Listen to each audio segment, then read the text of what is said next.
convidá-los para colocarem-se de pés, dirigirmos-nos a Deus em oração para mais uma palestra com a nossa UMADEMIP, que tem como tema, afinal, quem sou eu?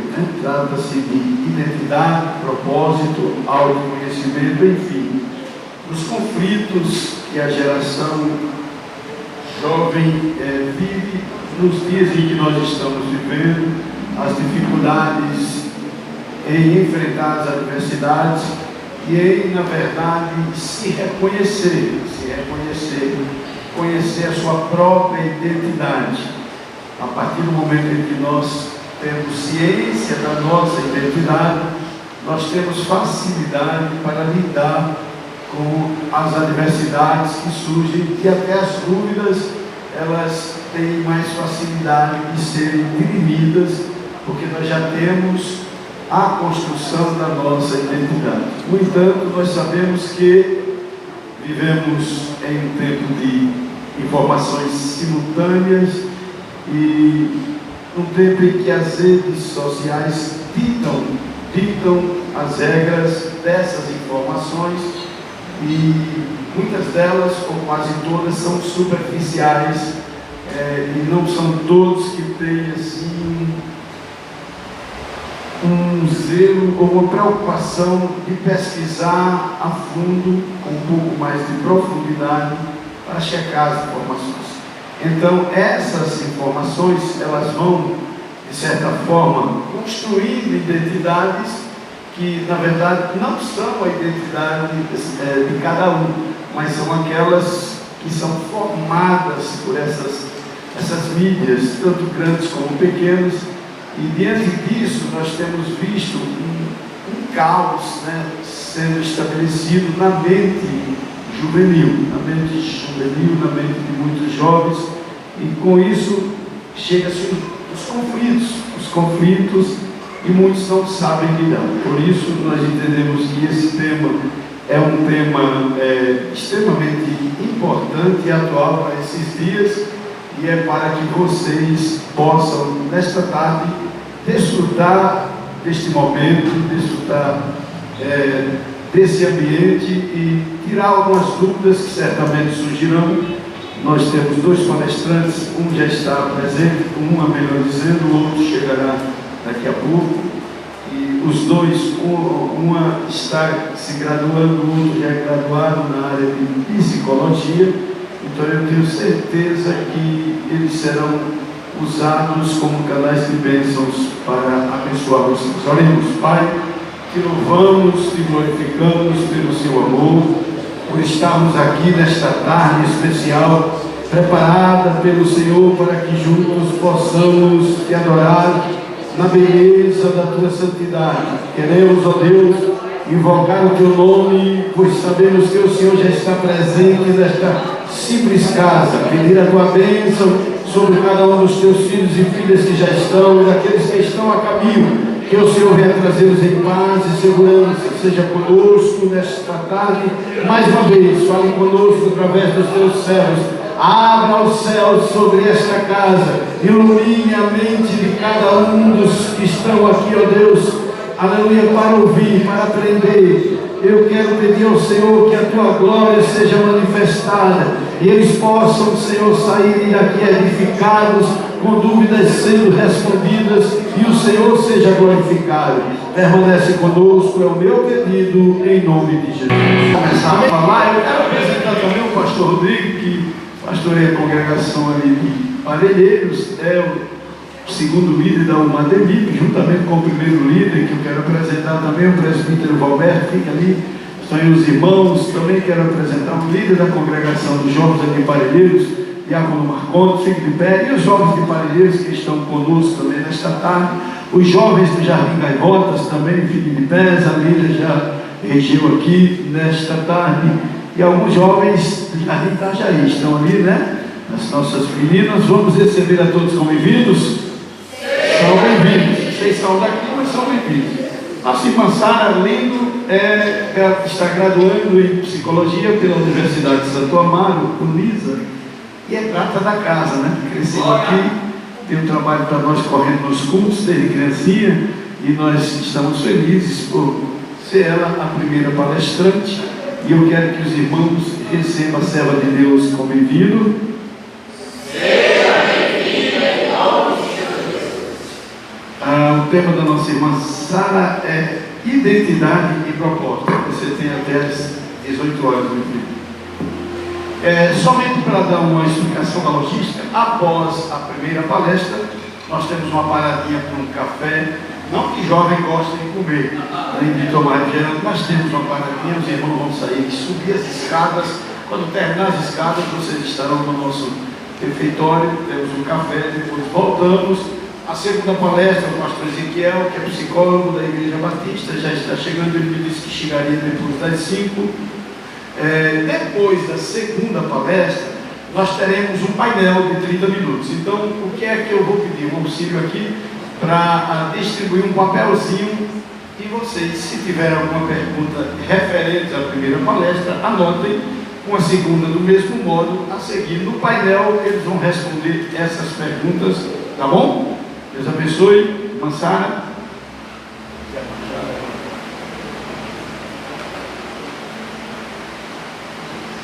Salve a igreja com a paz do Senhor. Amém. Quero agradecer desde já a oportunidade ao nosso pastor presidente, amém? Também ao meu esposo, que está ali, né, juntamente comigo. Este ano fazemos 3 anos de casado, né, em outubro. E também a toda a minha família, aos meus pais que estão aqui presentes e as minhas irmãs. Irmãos, como o pastor disse, né, eu sou estudante em psicologia, estou no 5º semestre. Então, tudo que eu falarei aqui é o que eu já aprendi, né? E aí eu sou uma veterana, então peço aí a compreensão dos irmãos também, amém? A paz do Senhor, jovens.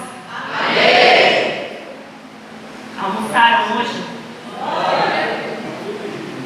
Bom, vamos lá, o irmão Dente, tudo certo aí, Dente? Cadê o Dente? Está ali? Então, vou dar sequência aqui. Foi-me dado o tema identidade e propósito, né? E a gente estaremos falando desses seguintes temas, que é sobre identidade, a formação, identidade e psicologia, quem Deus diz que nós somos e propósito. Como eu disse, eu vou dar apenas não vou adentrar muito fundo, né? Até porque o tempo não nos permite. E assim seguiremos no conceito, primeiramente, de identidade. Então, identidade significa, né, qualidade do que é idêntico, ou seja, as características próprias de uma pessoa, exclusiva, né, como nome, estado, idade, profissão, sexo. E assim, aqui ele fala de uma identidade documental, né? Mas a gente tem que entender a definição como um ser idêntico é um ser único. Então, ninguém é igual a ninguém, né? Então, quando fala que há uma qualidade do que é idêntico, é essa separação entre pessoas. Aí eu gostaria de entender um pouco sobre o público que está aqui. Quem aqui tem entre 13 e 15? Levanta a mão. Alguém menor que 13? Com 12 anos? Jovens, 3 jovens ali. Entre 16 a 18 anos e acima de 18 anos. Não vale não, irmã Josiana. A gente já passou dessa idade. 18 anos? Levantem as mãos. Amém. Eu tenho 23 irmãos. Então sou bem novinha também, assim como alguns. Amém?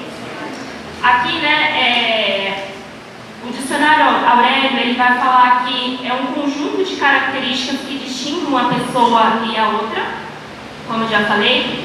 Então, o porquê da idade, né? Pense que aqui tem várias pessoas de 13, 14, 15, 16, e a gente não é uma igual a outra. Temos a mesma idade, mas o que distingue uma pessoa entre uma e outra são as características pessoais. Deu para entender até aqui, irmãos? Amém? E aí a gente tem, né, o nosso famoso CPF. Quem sabe o significado de CPF? Cadastro de pessoa física, né? Então, como eu disse, tem a questão documental. Nenhum CPF é igual ao outro. Cadê minha irmã? Ana Clara? Faço assim com a mão. Uma observação, né? A questão do CPF é bem interessante porque nenhum CPF é igual ao outro. E quando a minha mãe ela foi tirar os nossos CPF juntas, acabou ficando o início igual. Então, o meu CPF é 521, o dela também começa com 521. Mas ao final, o dígito são separados. Isso já define que não existe ninguém igual a ninguém, tanto na parte documental quanto na questão da característica. E aqui, a gente vai falar um pouquinho, né, de como que se forma essa identidade, além de serem pessoas distintas, a nossa formação. Então, do que a nossa identidade ela é formada? O primeiro tópico é os valores, né, que definem também, está dentro das nossas características. Eu trabalho em RH, então uma pergunta corriqueira a quem vai fazer entrevista é assim: qual é o seu valor? Né? E aí as pessoas respondem: o meu valor é Deus, é família.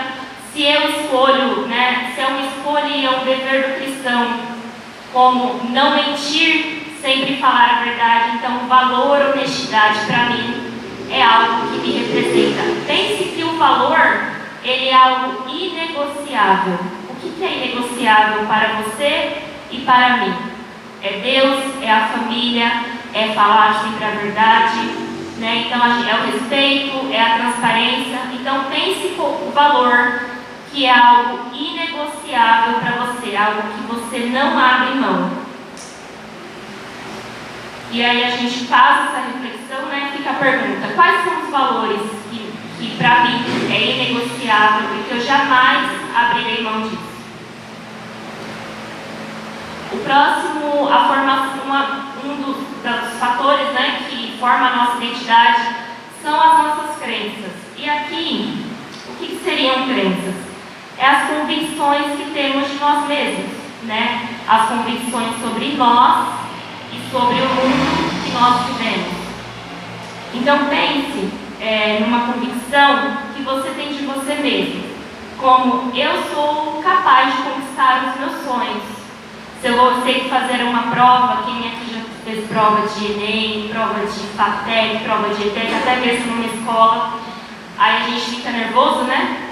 Fala assim: meu Deus, será que eu vou ser capaz de passar nessa prova? Essa é uma crença sobre você, né? Então, sou capaz ou não sou? A crença, ela é formada na nossa infância. Então, muito dessa crença sobre nós mesmos, seja ela uma crença positiva ou uma crença negativa, ela é formada na nossa infância. E assim como tem as crenças limitantes, né, que fazem a gente paralisar ou se limitar a elas. Como eu disse, a crença sobre nunca conseguirei nada, eu não sou capaz, eu não sou bom o suficiente. Então é isso que ali a gente tem que aprender a colocar até um limite nessas crenças que não são positivas, que fazem mal a nós mesmos. E as crenças sobre o mundo, né, é muito interessante porque aqui a gente fala, né, o mundo é um lugar ruim. Essa é uma crença que eu tenho sobre o mundo. O mundo é um lugar bom. Essa também é uma crença que eu tenho sobre o mundo. Então a crença, ela tem tanto a crença sobre si, quanto a crença no mundo a qual nós vivemos. Até aqui entenderam, irmãos? Digam amém. Amém. Uma observação que eu fiz numa anotação aqui é que as crenças limitantes, elas também podem nos paralisar, né? Como eu disse, a questão de ser capaz ou não ser. Então, a gente tem que tomar muito cuidado e saber identificá-las. Identificando, eu começo a mudar essa percepção de não sou capaz, de não sou bom o suficiente, para eu consigo, porque quem vive em mim é Cristo e não eu mesmo. Amém? Uma outra formação da identidade é as nossas experiências pessoais, né? a gente recebe estímulo. O que é estímulo? É tudo o que eu penso, tudo que eu vejo, tudo que eu falo, tudo que eu ouço. Então, estímulo é o que eu recebo. E aí a nossa identidade também ela é formada por esse recebimento de estímulo que a gente tem tanto na infância quanto até nos dias atuais, né? Então a identidade ela não é algo que ela se forma e ela para, ela continua sempre em construção. Mas o tema é pertinente à juventude porque é nesse momento que a gente tem os conflitos que a gente vai falar um pouquinho mais pra frente. As nossas experiências pessoais e aqui os nossos traços de personalidade, né? Eu ali comentando com os meus pais, eu até falei assim, não vou fazer essa proeza, não, mas me desculpe, pai. Os traços de personalidade, ele é genético. A formação, né, dessa personalidade, ela vem de uma base genética. Então, há estudos, e aqui eu vou deixar as referências no final da palestra, que a personalidade ela é genética, irmãos. Então, se a gente for falar que a gente não herda as coisas dos nossos pais, nós estamos indo contra também a ciência, né? Ela não é 100%, mas estudos comprovam que 60% da nossa personalidade é formada pela nossa herança genética. Então, 40% são dos nossos estímulos, né, externos, pela nossa criação, os nossos convívios, a nossa cultura, inclusive não digo religião, né, mas o nosso meio ali da igreja, né, isso também forma a nossa identidade. Mas pense que 60% é genética. Então, quando você se deparar com uma pessoa, nossa, aquela personalidade ali é difícil, então ela é herdada do pai ou da mãe, né, dos genes ali. E aí, por que eu citei meu pai? Porque até um jargão que a gente usa em família, e quando ele reclama de mim, eu falo, eu sou igual a você, né, pai? Então, muita coisa dali a gente acaba também brincando, e ali é real, né? Não tem como o DNA ele ser modificado. Mas a gente não vive também a base da nossa personalidade. Por isso que Cristo as transforma. Amém? E aqui o contexto social e cultural, né? O contexto social e cultural, ele é também uma das características da identidade, porque à medida que a gente cresce em um meio social e cultural, a gente também pega as características. Então, para dar um exemplo, o lugar onde a gente nasce tem uma cultura, o lugar onde a gente nasce tem um idioma e tem uma sociedade que ali ela foi formada. No ano de 2024, eu estive indo para o Paraná e pense que São Paulo é uma das metrópoles, né, maiores metrópoles do mundo. E a gente vive num ritmo muito acelerado, né? Então, assim, levanta cedo, vai trabalhar, outros vai estudar, o jovem tem que fazer curso, tem que buscar, e a gente entra nesse ciclo social. E eu fui para o Paraná, a gente foi lá para o interior visitar uma das fábricas da empresa, e lá até o bom dia das pessoas são diferentes. Aqui a gente fala bom dia, tudo bem? E lá é bom dia, como você está? Então, esse é um dos exemplos do contexto social, né? A região a qual a gente vive e a região pela qual a gente mora, a gente se identifica, a gente vai tendo comportamentos daquela sociedade. Deu para entender, irmãos? Então, a gente é paulistano, né? Vivemos em um país com uma diversidade cultural, racial e religiosa, mas se você for, aqui a gente falou num contexto regional, lá fora tem outras culturas, né? Outras sociedades. E a identidade ela não nasce pronta, ela é construída ao longo da vida. A diferença aqui nessa juventude, a gente tende a realmente dar informação e não que ela vá se estabilizar, mas ela continua numa constante construção. É como se a nossa identidade ela fosse uma casa onde tivesse um alicerce e ali a gente está colocando tijolos, a gente está formando a nossa identidade. Chega uma época em que a casa ela dá uma estabilizada, mas ela ainda precisa de reformas, certo? Aqui eu vou adentrar um pouquinho do contexto social e cultural, né? Como eu já disse, São Paulo, capital Brasil, onde a gente vive. E existiu um psicólogo russo chamado Levi Vygotsky. Os pedagogos devem saber aí mais ou menos do que eu estou falando. E ele foi um psicólogo russo, um dos maiores pensadores sobre o desenvolvimento humano. Ele defendia que a nossa identidade ela é construída socialmente. Nos tornamos quem somos através das nossas relações com as pessoas e cultura ao nosso redor. Não existe o eu sem antes existir o nós. É uma frase de Vygotsky. Então, ele vai trabalhar bastante essa questão social e cultural, né? Que a gente constrói a nossa identidade à medida que a gente se relaciona com o outro. Então, se eu sou uma criança, eu vou para a escola, onde eu vou para o prezinho, e ali eu estou tendo relações com os meus colegas. Haja vista que, se a gente é criado, a minha mãe nunca me ensinou a bater, né? E também além de defender que eu acho que eu era um pouco besta, vamos dizer assim, entre aspas, então ela nunca falou bate de volta, né? Mas há pais que ensinam isso.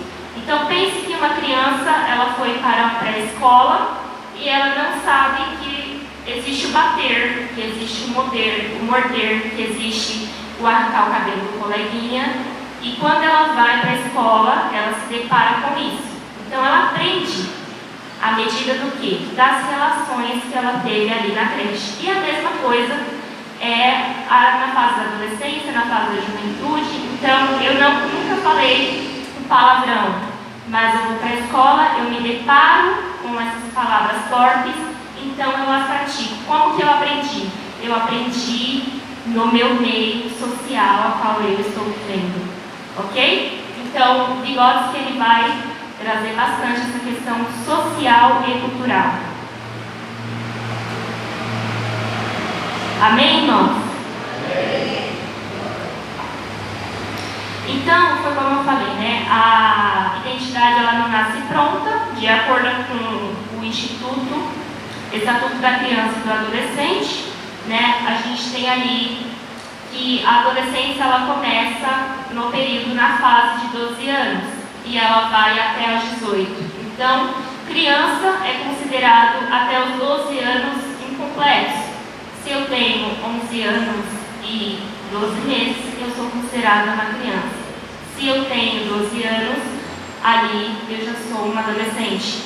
A adolescente considerado com 12 a 18 e adulto, né, considerado acima dos 18 anos. Mas a gente vai ver que mais pra frente que não é somente isso. A gente tem 18 anos, atinge aí a maioridade, mas a gente ainda não está completamente formado. Então ela se forma, né? Até quando que essa identidade ela vai se formando? Segundo a neurociência, nosso desenvolvimento humano ele continua em formação até os 25 anos. E a gente vai falar um pouquinho mais pra frente, que é porque tem uma área do nosso cérebro que ela não está completamente formada. Então também há uns debates, né, sobre quando eu atinjo a maioridade, talvez eu não seja considerada ainda adulto. Então até questões éticas, normas, as políticas, elas deveriam ser regidas a partir dos 25 e não aos 18. Mas esse é um debate que eu não vou entrar. Amém? Amém. Então aqui, né, mesmo após os 18 anos, a gente tem que entender que nós não estamos completamente formados. Agora a gente vai adentrar na identidade e psicologia, porque como eu falei, eu não vou entrar muito em muitos detalhes, mas aqui a gente vai explorar um pouquinho do que eu já vi e também do que a gente já leu sobre isso.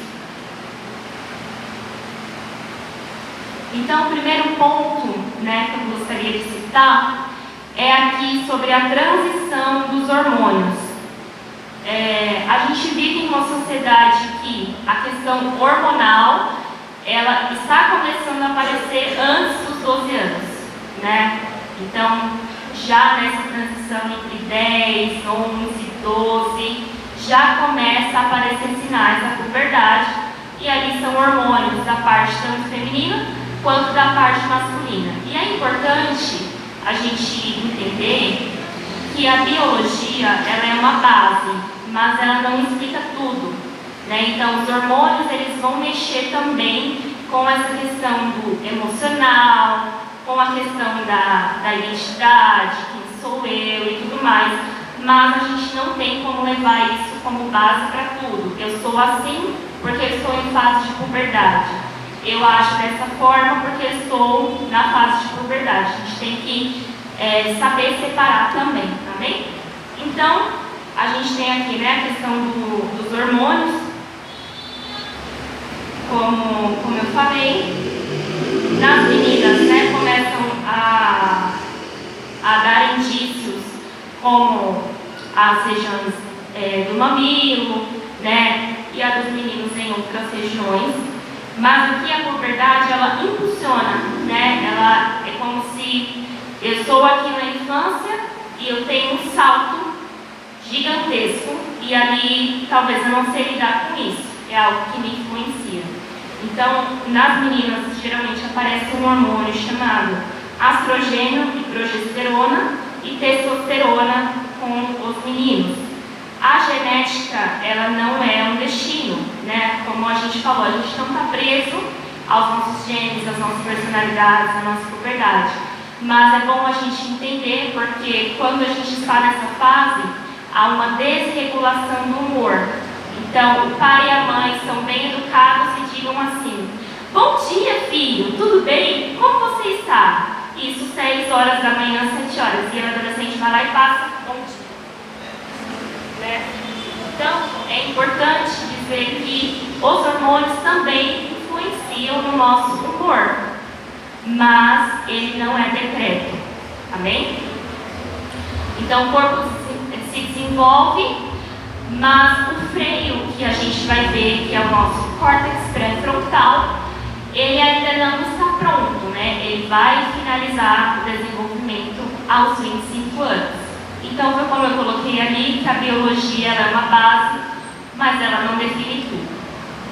E aqui, eu vou falar um pouquinho sobre emoção. Acredito que na outra palestra do pastor Ezequiel posso que fale mais, né? Autoconhecimento. Mas, e a relação das emoções com a identidade? As nossas emoções, elas influenciam as nossas decisões. Então, nessa fase, o jovem, o adolescente, ele vai muito pela emoção do que pela razão. E a razão é justamente nessa área do cérebro que se chama córtex pré-frontal. Então, pelo fato de não estar 100% desenvolvido, se desenvolve aos 25 anos, o jovem, o adolescente, ele tende a tomar as decisões pela emoção, né? Pelo nosso sistema límbico, que é responsável pelas emoções. Então, eu gostaria de dar uma passada bem rápida a diferença entre emoção, sentimento e comportamento. Deixa eu pegar aqui mais um rascunho. Então, o que é a emoção? Né? A emoção, irmãos, ela é uma reação automática. Então, lembra que eu falei dos estímulos? A gente tem um estímulo externo, e aí a emoção é o que a gente sente, né? Aquilo que a gente internaliza, que está no nosso emocional. Então, por exemplo, se eu brigo com os meus pais, eu vou ter raiva, né?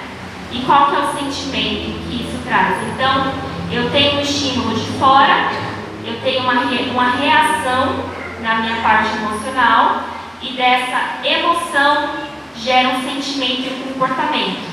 Então, como eu disse, a questão da discussão dos pais, por exemplo, a gente sente raiva, né? E ali o sentimento é a interpretação que a gente faz com essa raiva. Então, a gente pode interpretar esse sentimento, essa emoção de raiva como é algo passageiro e eu sei que os meus pais me amam, ou como eles nunca me ouvem e não confiam em mim. E eu estava fazendo almoço hoje, eu me lembrei de uma emoção de raiva que eu tive com a minha mãe. Ela está bem ali. E eu me lembro que eu fiquei com tanta raiva dela que eu peguei as minhas coisas e falei que eu ia embora de casa. Isso entre 15 e 16 anos. Eu peguei todas as minhas roupas que eu mais gostava e vim para casa da minha avó e desliguei meu celular no caminho. Olha a personalidade falando forte. E aí, quando chegou na minha avó, todo mundo preocupado: onde você está? Onde você está? Eu morava em Parelheiros e a minha avó morava aqui no Cocara. Então, o que aconteceu? Eu tive um estímulo de briga com a minha mãe, eu tive um sentimento, uma emoção de raiva, e o meu comportamento, os meus modos de defesa, foi sair de casa achando que estaria tudo resolvido. Eu não quis enfrentar aquela situação. Então, a emoção, ela deixa algumas marcas no meio do caminho, Então, eu não esqueci, eu lembrei hoje, estava aqui no meu inconsciente, mas isso não define quem eu sou, porque se eu ficasse alimentando aquele sentimento de raiva, talvez nem aqui hoje eu estaria, Ela não ia deixar eu embora de casa, muito protetora, só deixou eu embora quando eu casei. Mas a gente tem que entender como que a gente a controlar um pouco as nossas emoções. Aqui eu trouxe outro exemplo atual, e as meninas e os meninos me corrigem se hoje ainda falam crush. É assim que se fala? Qual que é o nome agora atual?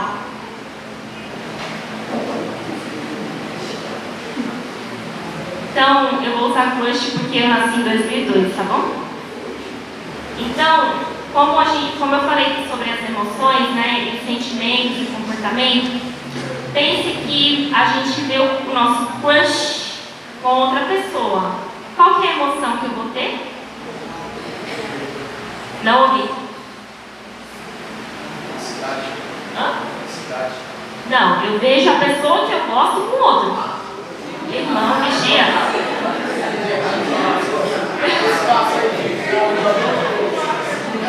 Se eu vejo a pessoa em que eu gosto com outro ou com outra, qual é o sentimento ou a emoção que eu vou ter? Raiva, ciúme, certo?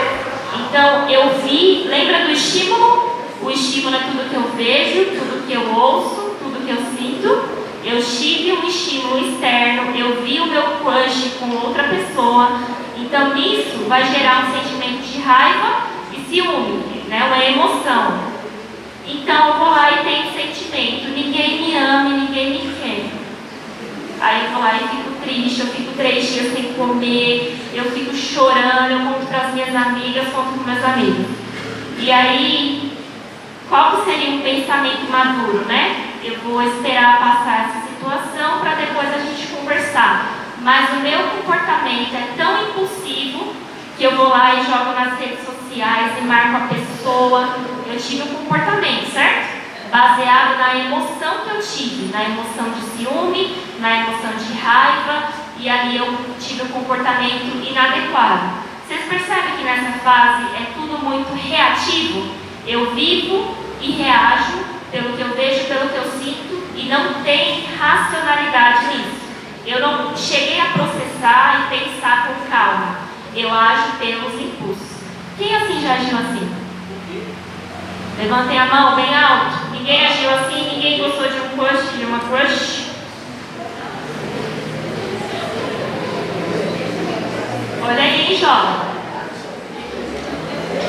E aqui, foi como eu falei, as emoções, aqui eu dei um exemplo, tá? Mas isso pode ter muito a ver também com o nosso relacionamento com os nossos pais, com os nossos amigos, com o nosso líder, com o nosso professor. Então, as emoções, ela também marca as nossas experiências e elas ficam lá registradas na nossa memória. Se há registro na memória, então ela também faz parte da formação da identidade, tá bom? E aqui eu queria trazer um filme, eu não vou fazer alusão ao filme, mas é um filme que ele foi criado por neurocientistas, psicólogos, sociólogos, que é o Divertidamente. Quem já assistiu esse filme? Divertidamente. E ele vai trazer que a gente tem o quê? As emoções primárias e as emoções secundárias. Tá? Então as emoções, elas influenciam muito na formação da identidade, especialmente na fase da adolescência e da juventude. As emoções primárias, elas costumam ser as emoções que a gente já nasce com elas, né? Vamos dizer, as emoções inatas. O que é inato?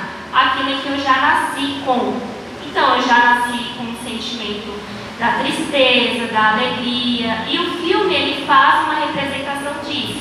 Então, ele vai ter lá a raiva, a alegria, o nojinho, o medo. E aí, né, é importante que os bebês, eles demonstram essas emoções. Eu me lembro de uma palestra até que o pastor Rodrigo deu, que falava que o bebê, ele não pode falar, então ele chora. E se ele chora, né, é uma resposta que ele está dando, na verdade é um pedido de socorro. Então a gente já nasce com essas emoções primárias. E quando se formam as secundárias? Lembra que falamos sobre Vygotsky, a relação, né, que ele vai falar que nós se construímos pelas relações com os outros. Então eu tenho emoções secundárias quando eu experimento de uma relação externa, seja ela na escola, seja ela na igreja, seja ela em outro lugar. E essa fase da adolescência, ela é bem importante porque a gente aprende a ter emoções que a gente não nasceu, né, como a vergonha. E quer um exemplo de vergonha?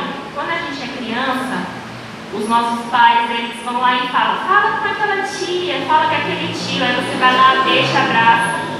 E aí quando você é adolescente jovem, aí a sua mãe vai lá, abre a porta do seu quarto e diz, vem conhecer sua tia que você não viu há 5 anos, há 6 anos. Aí você faz aquela cara de vergonha, fica todo vermelho, né? Ou você fica com raiva. Por quê?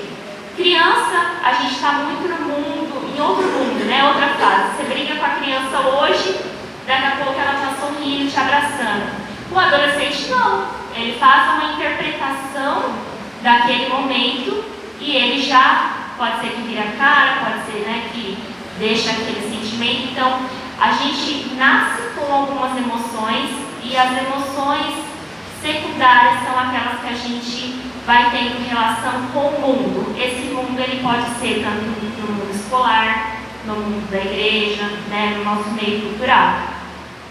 E por que eu trouxe esse filme? A maioria já assistiu, né? E ele faz uma representação muito boa disso. Para quem já assistiu, por que eu trouxe ele? A gente tem emoções o tempo inteiro, né? E algumas emoções, elas ficam gravadas na nossa memória. Existe, se eu não me engano, eu esqueci o nome, mas quando a gente tem uma memória e ela fica registrada, é como se ela fizesse uma cola, né? Ela vai juntando com outras memórias. Então, se eu tenho experiência de medo, de alegria, de raiva, ela vai se formando e à medida dessa formação, ela fica registrada na nossa memória. Então, por exemplo, hoje, eu não lembrei dessa briga que eu tive com a minha mãe, não lembrava há muito tempo. Mas como ela ficou marcada na minha memória, através de uma emoção, de um sentimento, eu me lembrei dela. Então, fica lá, né, na nossa região do inconsciente, inconscientemente, mas eu posso ser que fico lembrando disso em tempos ou não. E no filme, ele vai falar sobre as ilhas de personalidade da protagonista, né, que é a Riley. Então, existe a ilha da família, existe a ilha da amizade, a ilha do hobby que ela mais gosta. Então a gente vai construindo essas emoções ao longo do nosso desenvolvimento, tanto o desenvolvimento da infância para a fase da adolescência, para a fase da juventude, e é muito importante que a gente tenha a experiência pessoal também no nosso ambiente da igreja, né, com Cristo. Então lembra do valor que a gente falou lá atrás? O meu valor é a família, então eu não abro mão da família. O meu valor é Deus, então eu não abro mão de Deus, né? Então é muito importante que essa construção a gente possa fazer uma separação entre aquilo que é externo e que eu posso absorver na minha característica, na minha identidade cristã, como aquilo que eu recebo, mas eu não quero seguir aquilo. Então a emoção ela está bem ligada à formação da identidade. Até aqui tudo bem, irmãos? Deu para entender? Aqui vai, né, eu anotei. A gente lembra dos momentos mais fortes, né, com carga emocional, seja ele bom ou ruim, e aí a gente tem essa gravação na nossa memória com mais intensidade. Eu trouxe aqui a identidade e o córtex pré-frontal, que agora a gente vai falar um pouquinho mais sobre. O que é o córtex pré-frontal, né? A gente tem o cérebro, ele é dividido em lobos. Então a gente tem o lobo frontal, o lobo parietal, que é essa parte de cima, o lobo temporal, e cada um ele é regido por algum tipo de... A gente tem várias áreas do cérebro, né? Então quando eu recebo o estímulo externo, como ouvir uma música, como escrever, como desenhar, como falar, a área do cérebro é atingida, e a gente tem 4 lobos, né? Eu falei do frontal, do lobo temporal, parietal e occipital aqui atrás. Mas eu não vou entrar em detalhes, porque aqui a formação da identidade e o córtex pré-frontal. O que acontece? Como eu falei, o córtex pré-frontal ele termina de ser desenvolvido aos 25 anos. E para que serve o córtex pré-frontal? Ele é responsável pelo controle dos nossos impulsos, né? É ele quem diz, é ele que dá o freio.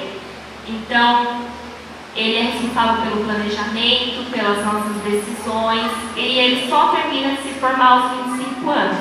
Vocês querem um exemplo bem real de um córtex pré-frontal em formação? Quando eu estou na rua com os meus colegas e eu decido apertar a campainha do vizinho. Né? Quem já fez isso? Confessem o pecado de vocês. Então, o que acontece? Você percebe que isso é de forma impulsiva? O córtex pré-frontal ele é responsável pelo freio, né? Como eu disse. Então, se você está ali e a todo momento você é regido pelas suas emoções, o córtex pré-frontal, por não estar em formação, você não processa. Ou seja, a gente toma as decisões e não consegue visualizar o futuro, né? Isso vai ter uma consequência ruim. Eu estou incomodando alguém, talvez a pessoa estava descansando, dormindo, passou uma noite clara, e eu vou lá e estou importunando alguém. Você percebe que há uma consequência. E quem dirige aqui? Quem tem maior de 18? Quem dirige aqui já? Algum jovem já dirige? Já tentaram fazer um seguro de carro? Eu fui tentar fazer em mim, eu tenho 23 anos, né? Ou seja, meu córtex nem está formado ainda. Olha que interessante. E ali a gente vê que quando você vai fazer um seguro de um automóvel, a primeira coisa que eles perguntam é a idade. Por que é a idade? Porque o córtex pré-frontal, por não estar formado, eu tenho uma tendência a eu agir pela impulsividade, ou seja, por correr mais, por passar no farol vermelho, por não entender que há uma questão, eu estou dirigindo para mim e eu também estou dirigindo para o outro. Eu estou vendo a consequência que é, se eu dirigir ruim ou se eu dirigir de forma imprudente, eu posso ceifar a vida de outra pessoa. Então, por isso que os seguros de carro, eles são mais caros para quem tem menos de 25 anos. O córtex pré-frontal não está totalmente desenvolvido. Ele é responsável por essa autodecisão, essa capacidade que eu tenho de processar as informações. E eu ajo de forma tão impulsiva ao ponto de eu prejudicar o outro. Então, por isso que é importante os pais também entender que os filhos, eles não agem dessa maneira, né? Não vamos justificar tudo, mas há uma explicação da neurociência. Então, se essa região não está formada, o que vai dominar? Se ela não está formada, eu sou dominada pelas minhas emoções. Deu para entender, irmãos? Então, o córtex, ele é responsável por essa capacidade de decisão. Eu recebi um estímulo externo e ele é responsável por decidir o que eu vou fazer com aquilo, seja de comportamento ou seja, né, de alguma ação. Ele é responsável pelas ações executoras. E ali, se ele não está bem formado, eu tenho uma tendência, tá? Não é decreto, é uma tendência a agir pela emoção.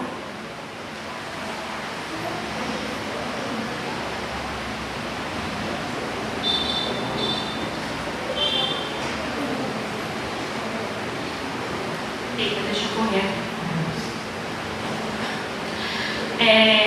Um autor, né, na psicologia, chamado Erik Erikson, né, parece até um trocadilho. Erik Erikson, ele foi um psicólogo psicanalista germânico americano que ele revolucionou a compreensão do desenvolvimento humano. E ele formula uma teoria de 8 estados. É uma teoria, não é uma afirmação, ok? Deu para entender bem isso? Então, ele vai falar de 8 estágios, né? Desde o estágio da infância até a morte, ali, do adulto. E o 5º estágio é chamado de identidade versus confusão de papéis. O que significa isso? Esse 5º estágio, há um conflito natural de quem sou eu. Por isso que o tema é bem interessante, porque a gente, nesse estágio, a gente está na fase da adolescência. Então, é de 12 a 18 anos. E o que quer dizer a identidade, né? Quando a gente está com essa identidade bem formada, eu sei quem eu sou, a gente sabe no que acredita e a gente tem uma direção clara. E o que acontece? Eu nasci, né? Eu tive uma infância dentro do Evangelho, ou eu conheci a Cristo depois, mas eu conheci. E eu sei quem eu sou. Mas se acontece no período de 12 a 18 anos, eu tenho uma identidade construída. E ali é um momento em que eu tenho uma confusão. Então é um estágio entre confusão de identidade, de identidade e confusão. Há um conflito, né? Por isso que se explica essa confusão que a gente tem na fase da adolescência. Então o que seria essa confusão? A gente não consegue se definir. É meio que uma luta entre, vamos usar o exemplo, que a gente está mais familiarizado, entre carne e espírito. É uma luta constante entre quem sou eu, confusão. Quem sou eu, ou eu não sei quem sou. E também, né, eu estou perdido. E essa parte da identidade versus confusão, quando a gente está confuso, a gente tende a ter uma dependência da opinião alheia, né? Então eu dependo da aprovação do meu coleguinha para saber quem eu sou. Eu dependo da aprovação do meu namorado, da minha namorada, para ele definir quem eu sou. Mas se a gente tem identidade em Cristo, a gente sabe quem a gente é, para onde a gente vai, porque fomos criados. Amém? E tudo que eu trouxe aqui, né, a psicologia ela tem um limite. Então, ela pode até explicar como que a gente é, ela explica como que a gente age, mas a psicologia não explica para que existimos e qual é o nosso propósito. Amém? Então, eu encerro aqui a parte que a gente falou de formação e a gente agora entra para quem Deus diz que nós somos. Quem Deus diz que você é, jovem? pastor fez a leitura inicial. Nós somos? Nós somos? Então, aqui a gente entra no tema, né? Mas a todos quantos o receberam, deu-lhes o poder de serem feitos filhos de Deus, aos que creem no seu nome. João 1,12. E aqui eu quero fazer uma observação, que quando a gente fala que é filho de Deus, né? Ou seja, que a gente recebeu e que a gente tem o poder, né? Essa característica de afirmação, ou seja, eu empodero você como filho. Quem foi o filho de Deus? Jesus. Então aqui eu quero trazer o ponto, né, sobre sermos cristãos. Se Jesus era o Filho de Deus e a gente teve o poder de receber o poder, né, de serem feitos filhos de Deus, a gente precisa se parecer com o Filho. Então, a atribuição de pai para filho. O significado de cristão, seguidor de Cristo ou pequeno Cristo, ele foi utilizado em Atos 11, né, versículo 26, e ali eu peguei uma referência bíblica do dicionário que meu pai me emprestou. Obrigada, meu pai. Então ali, né, quando fala servidor de Cristo ou pequeno Cristo, eu gostaria de deixar bem claro que Deus o Pai e Jesus Cristo o Filho. Para sermos filhos, temos que ser parecidos com Jesus. Amém? Então aqui, né, a palavra cristão, seguidor de Cristo, ou pequeno, ela foi usada pela primeira vez em Antioquia para descrever os discípulos de Jesus. Então, ser cristão não é apenas uma tradição familiar. Quantos aqui nasceram no berço evangélico? Muitos, né? Alguns não. Mas a todos quanto o receberam, ou seja, não é uma questão de você ser criado, nascido na igreja para ser filho, ou seja, todos aqueles quantos o receberam, precisa receber a Cristo. Amém? Então, se eu pertenço a Cristo, a minha vida elas tem que estar ligada a Ele. Para estar ligado, eu gostaria apenas de passar sobre o plano perfeito de Deus. Por que plano perfeito? Porque para Deus não existe plano B. Então, o plano perfeito de Deus, ele é único, né? E aqui a gente vai falar sobre a criação.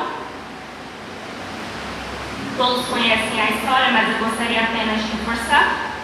Fomos criados, né?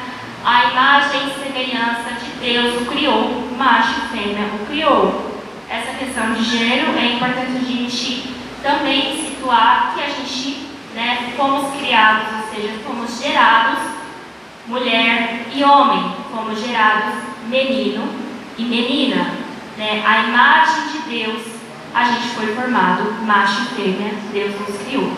Amém? Aqui a gente foi criado, mas houve o pecado, vocês conhecem a história, porque todos pecaram e destituídos estão da glória de Deus. Todos nós pecamos. Temos uma natureza pecaminosa. Mas, como eu disse, o plano perfeito de Deus foi a redenção, a morte e a ressurreição de Cristo na cruz do Calvário. Então Deus nos perdoou. Se confessarmos os nossos pecados, ou seja, pecados, estávamos destituídos da glória dele, estávamos afastados da sua glória, mas houve perdão, né? Se a gente confessar que somos pecadores, ele é fiel e justo para nos perdoar os pecados e nos purificar de toda a justiça. 1 João 1,9. E além do perdão, fomos justificados pela graça, né? Graça, favor e merecido. Graça é o favor e merecido. Então, Jesus morreu e ressuscitou ao terceiro dia.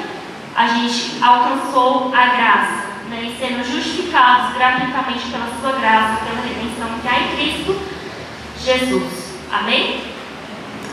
Essa questão de feitos à imagem e semelhança, eu sempre tive uma dúvida, principalmente nessa fase. O que quer dizer imagem e semelhança, né? Deus é tão poderoso que será que a gente conseguiria ser a imagem e semelhança dele? É uma pergunta bem difícil, né, de responder, mas lendo e tentando achar uma explicação, aqui a gente tem quem participou da escola bíblica dominical no trimestre anterior, vai falar que Deus ele tem os atributos comunicáveis, né? Então, por que fomos gerados a sua imagem e semelhança? Porque tem atributos que Deus compartilhou com o homem. Então, aquilo que a gente já foi criado, já nasceu conosco, eu tenho a atribuição que o Pai comunicou, ou seja, que eu fui gerada, porque eu sou filha de Deus, eu fui criada à sua imagem e semelhança. Os atributos comunicáveis do Pai é o amor, a fidelidade, a bondade e a santidade. Ele compartilhou, quando nos criou, os atributos que ele comunicou com o humano. Amém? E também os atributos incomunicáveis, né? A gente aprendeu que é a onipresença, a onisciência, a onipotência, eternidade, mutabilidade. E quando a gente fala que é incomunicável, porque Deus não dá a ninguém, né? Não tem como a gente ser onipresente, onipotente, onisciente. Então, por isso que na formação, quando Deus nos criou, Ele atribuiu a nós algumas comunicações e outros exclusivamente dele. A gente é pentecostal, viu, irmãos? Não se isentem de glorificar ao Senhor, amém? E aí, como eu disse, né, há uma identidade em Cristo que eu sempre me perguntava em relação o que eu devo fazer, né? Quando Jesus ele fala ali ao jovem rico e ele fala que a gente, para o jovem, né, que ele teria que vender todos os bens para poder seguir a Cristo, ele disse uma condição, né? Então, se você vender uma condição, você pode seguir, se não, e ali o jovem decidiu que não, né? Mas quando a gente fala de uma identidade em Cristo Jesus veio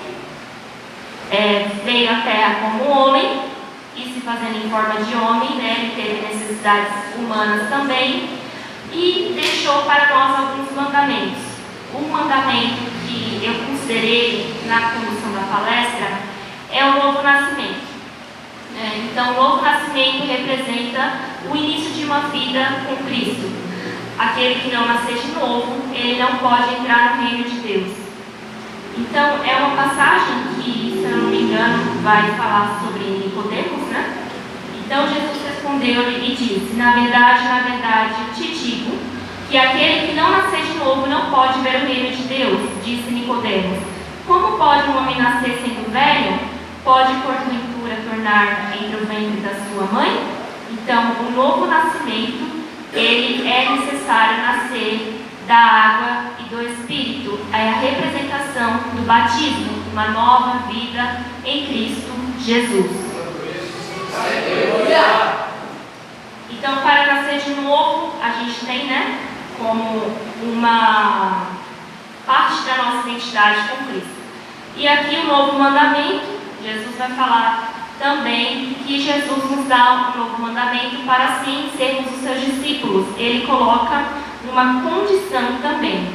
Então, o novo mandamento vos dou, que vos ameis uns aos outros, como eu amei a vós, e também vós uns aos outros vos amei. João 13. Então, quando Jesus ele vai falar dos mandamentos, o primeiro mandamento é qual? O primeiro mandamento é qual? Amar o Senhor teu Deus de todo o teu coração e amar o próximo como a ti mesmo. Só que Jesus aqui, não sendo suficiente, ele colocou uma condição, um ingrediente especial, né? Então, amar o teu Deus, amar o próximo como a ti mesmo. E aqui ele diz: um novo mandamento vos dou, que na verdade te digo, novo mandamento vos dou, que vos ameis uns aos outros, assim como eu vos ameis a vós. Então Jesus está colocando que, assim como Ele amou a humanidade, nós devemos amar uns aos outros. É o novo mandamento em Cristo Jesus. Aqui eu coloquei as características, de uma vida cristã. Então, a primeira característica é a fé, Ora, sem fé é impossível agradar a Deus, porque é necessário que aquele que se aproxima de Deus creia que Ele existe e é galardoador dos que o buscam. Ora, a fé é o firme fundamento das coisas que se esperam e a prova das coisas que não se veem. É uma característica. Para a gente conseguir ver a Deus, a gente tem que ter fé. Uma característica da identidade cristã. O segundo ponto é o amor. E aí Jesus também vai falar: nisto todos conhecerão que sois os meus discípulos, se vos amardes uns aos outros. O amor, ele não é um sentimento fofo, ele é uma ação. Então eu escolho amar, Então eu escolho perdoar o irmão que me magoou, ajudar aquele colega que está mal, falar a verdade, ser leal mesmo quando é difícil. Então o amor é uma característica da identidade cristã. A comunhão, Então a comunhão, o apóstolo Paulo ele nos traz que perseveravam na doutrina dos apóstolos e na comunhão e no partir do pão e nas orações. Ou seja, a comunhão ela tem a ver com o partir do pão, o partir do pão que é representado hoje a ceia do Senhor. Amém? Aqui eu anotei que a comunhão não é só aparecer no culto de domingo, mas é fazer parte do corpo de Cristo. Glória a Deus! A obediência. Então, foi como eu falei, a passagem do jovem rico. Ele vai falar sobre deixar tudo que tem e seguir-me. Ali foi uma condição que Jesus deu, mas a obediência ela é essencial, que faz parte da nossa identidade cristã. Amém? Se me amais, guardais os meus mandamentos. A santidade, portanto, santificai-vos e sede santos, porque eu, Senhor, sou santo. E para ser santo, irmãos, a gente precisa ter um relacionamento com Cristo. Se a gente não ter um relacionamento, se a gente não orar, se a gente não jejuar, se a gente não buscar a Deus verdadeiramente do nosso coração, a gente não consegue alcançar a santidade. É ser separado, viver de uma forma diferente no mundo. E a fidelidade, portanto, é ser leal a Deus em todas as circunstâncias. A fidelidade ela tem muito a ver com o exemplo em relação à nossa escola ou à nossa faculdade, onde a gente quer que a gente passe. Porque eu ser fiel a Deus não é só eu vir na igreja e dizer que eu sou fiel a Ele em outros aspectos, mas é eu ser fiel também aonde quer que eu passar. Então, o maior exemplo de fidelidade, maior não, existem vários, mas é quando a sua fé ela é questionada, quando a sua fé, aonde você está, ela é confrontada e você poder dizer, eu sou fiel a Ele e eu não negarei o nome dEle, não negar o nome de Cristo. A consequência das características cristãs é os frutos do Espírito Santo, Então não tem como eu não ser cristão e não ter essas características. A característica, a consequência de tudo isso é os frutos do Espírito. Então, se conhece uma árvore pelos seus frutos, aqui eu trouxe aqui, mas, condição adversativa, mas os frutos do Espírito é o amor, o gozo, a paz, a bondade, longanimidade, benignidade, fé, mansidão e temperança. Os frutos que o apóstolo Paulo registra ali na carta de Gálatas 5. E aqui eu deixei bem fraquinho, Por que Paulo ele trouxe uma condição adversativa, Mas Porque antes disso, Paulo vai falar sobre as obras da carne e logo em seguida ele vai falar sobre os frutos do Espírito. Então ele vai dizer que as obras da carne, né, são manifestas as quais adultério, prostituição, impureza, lascívia, idolatria, feitiçaria, inimizade, porfias, ira, pelejas, dissensões, heresias, invejas, homicídios, bebedices, glutonarias e coisas semelhantes a estas, acerca da qual vos declaro, como já antes vos disse, que as cometem tais coisas não herdarão o reino de Deus. Mas os frutos do Espírito Santo é o amor, o gozo, a paz, a bondade. Então Paulo, antes disso, ele vai dizer que existem as obras da carne e as obras do Espírito. Amém? E Cristo, né, vai dizer que Ele é a videira verdadeira. Então, além de se conhecer a árvore pelo fruto, Jesus é a videira verdadeira. E se estamos nele, a gente produz bons frutos. Amém? Aqui eu coloquei sobre o poder da escolha, né? Bem-aventurado o homem que não anda segundo o conselho dos ímpios, mas nem se detém no caminho dos pecadores e nem se assenta a roda dos escarnecedores. Em Salmo 1, e eu até estive ali, né, debatendo com os meus pais, né, dizendo o que é escarnecer. Então, escarnecer são pessoas que zombam, ridicularizam e desprezam as coisas de Deus.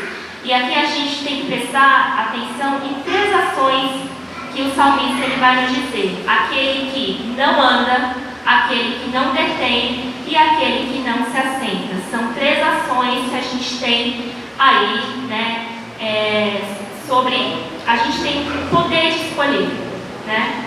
Então, eu me lembro de quando eu estava no ensino médio, eu mudei de escola e eu mudei do Cocaia para o Parelheiros e eu estava no 8º ano. E no 8º ano, geralmente o grupinho que mais fala na sala de aula é o que mais te acolhe, né? E ali um dos meninos, eles, quando descobriram que eu era cristã, eles começaram a querer dizer em línguas estranhas, mas era um inimigo, né? Era Satanás falando na boca deles: ah, você é cristã, então vocês falam desse jeito?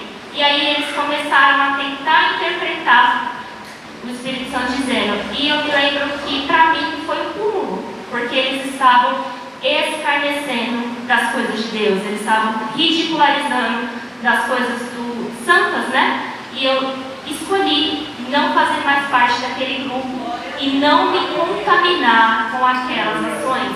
Então, aquele que não anda, que não se detém e não assenta na roda dos escarnecedores, ele é bem-aventurado.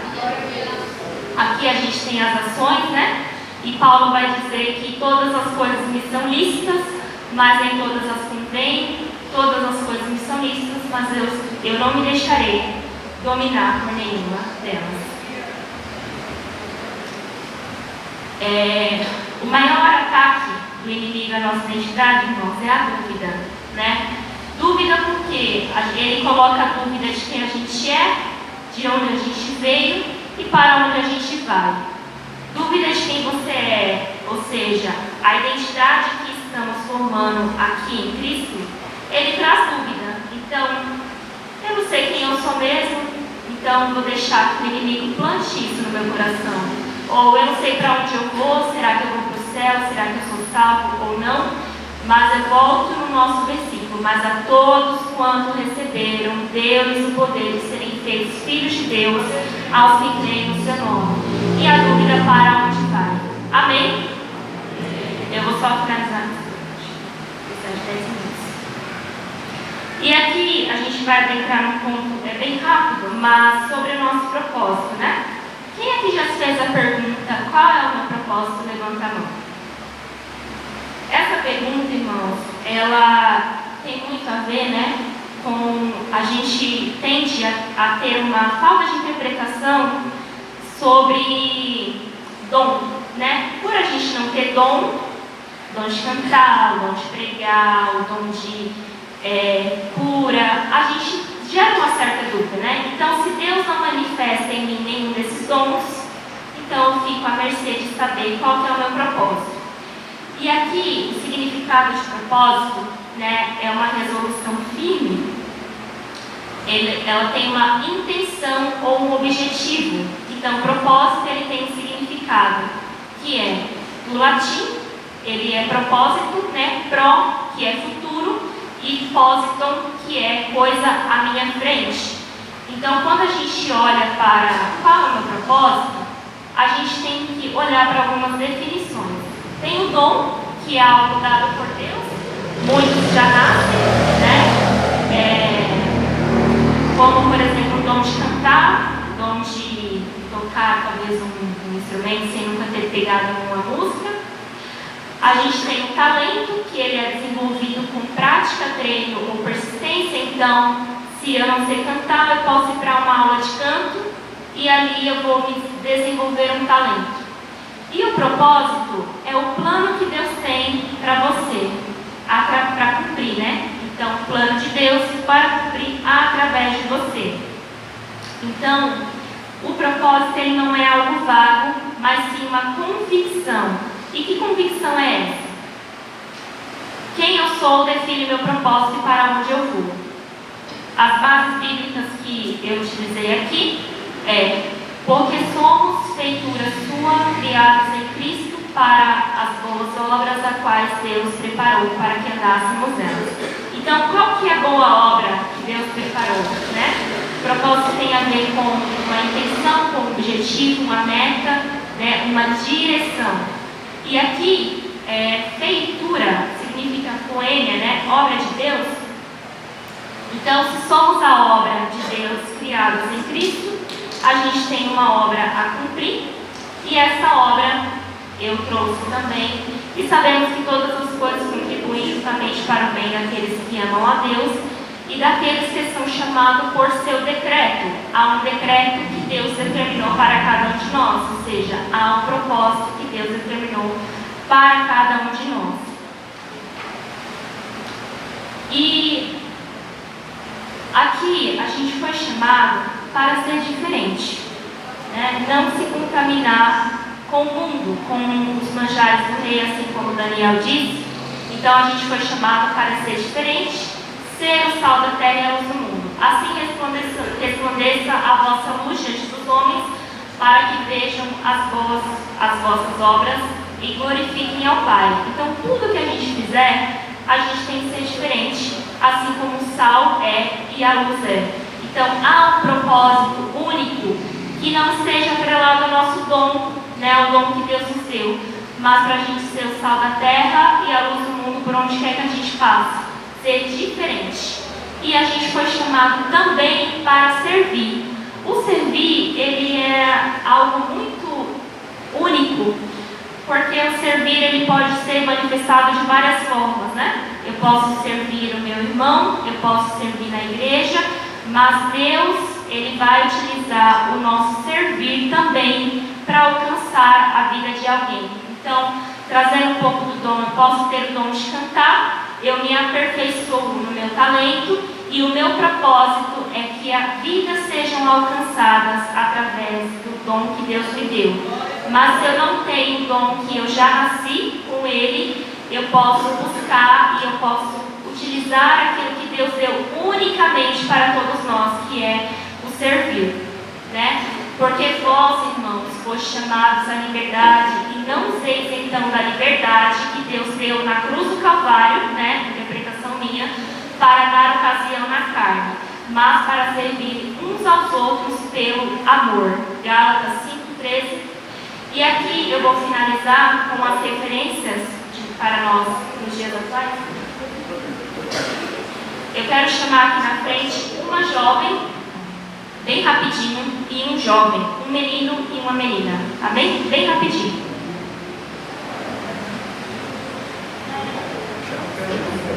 Um jovem e uma jovem. Pode? Vem aqui, Isabela. Ah, não, pode vir. Já levantou ali. Vem aqui, Iago. Traz os microfones, por favor.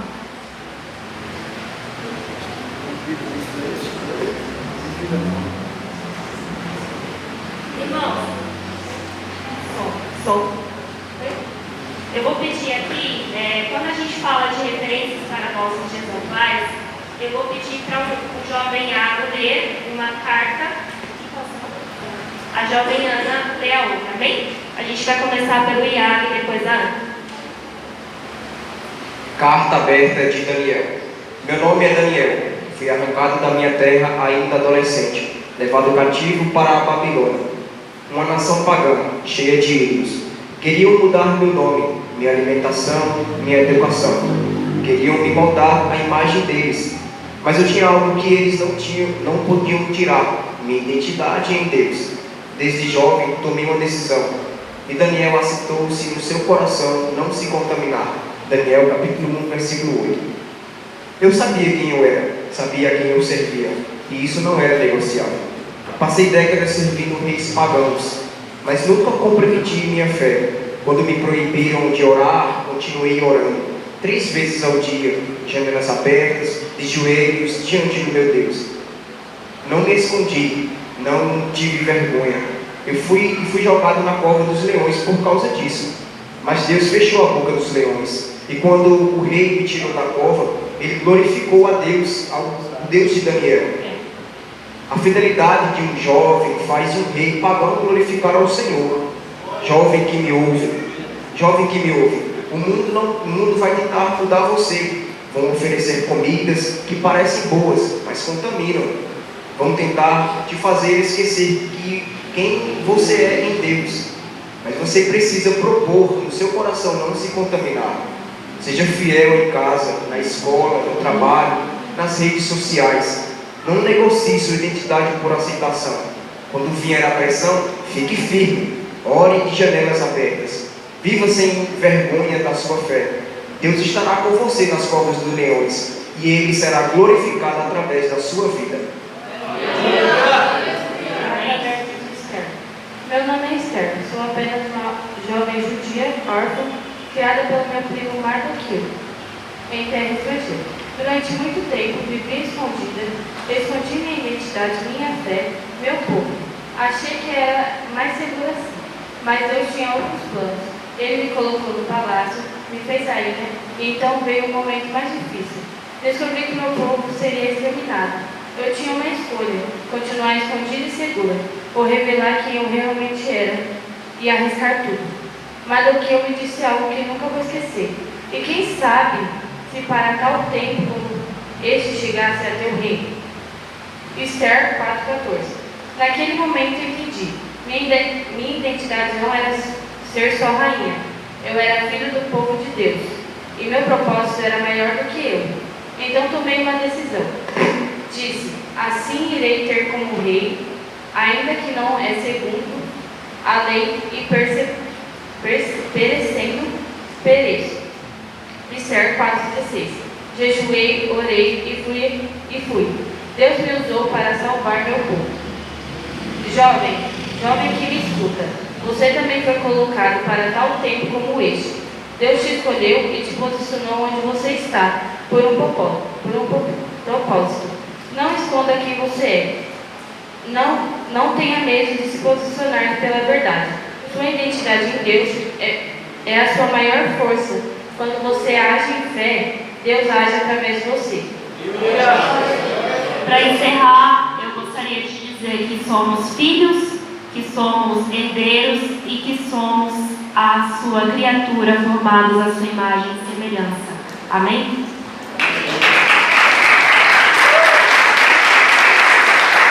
Glória a Deus, que maravilha.